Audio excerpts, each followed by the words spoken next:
Good morning বন্ধুরা, তোমরা কেমন আছো? আশা করি খুব ভালো সুস্থ আছো। তো আমি সুস্থ কামনা করে আমার ব্লগটা স্টার্ট করছি। দেখো মেঘের ওয়েদার দেখো, আর কালকে প্রচুর বৃষ্টি হয়েছিল আমাদের এই পাশে, প্রচুর বৃষ্টি হয়েছিল। মেঘের ওয়েদার দেখো খুব একটা ভালো নেই, তার জন্যই ভালো নেই বলে মেঘের ওয়েদারে আমাদের মাংস কি হবে, মাংস চিকেন।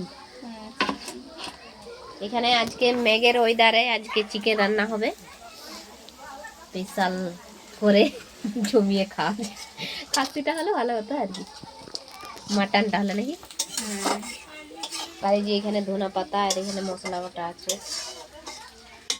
ও দেখো এখানে আমাদের পুরো মশলা কষা হয়ে গেছে, দেখো পুরো এত সুন্দর লাগছে কষাটা, মানে আমরা দুজনে মিলে রান্না করছি, আরটা খুব সুন্দর হচ্ছে। আর মাংসটা খেতে কেমন হবে জানি না, তো রান্না করছি। এই পাশে প্রচুর বৃষ্টি হয়েছে তাই, আর আজকে মেঘলা মেঘলা করেছে তাই মানে আমার ভাসুর বলছে তো মাংস আনা যাক।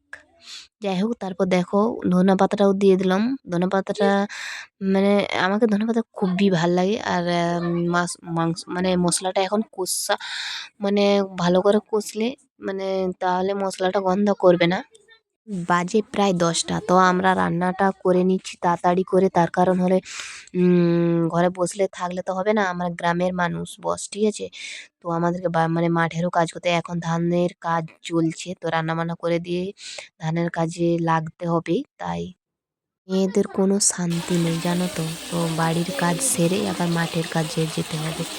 অবশ্য বাড়ি মানে আমাদের এই বাড়ির কাজ যা লোকের যায় না, তো আমরা বাড়ির কাজ করতেই মানে বাড়ির মাঠের কাজ করতেই দিন চলে যায়। টাটা। আর আমার ভিডিওটা কেমন লাগলো আর রান্নাটা কেমন লাগলো অবশ্যই কমেন্ট করবে বন্ধুরা তোমরা।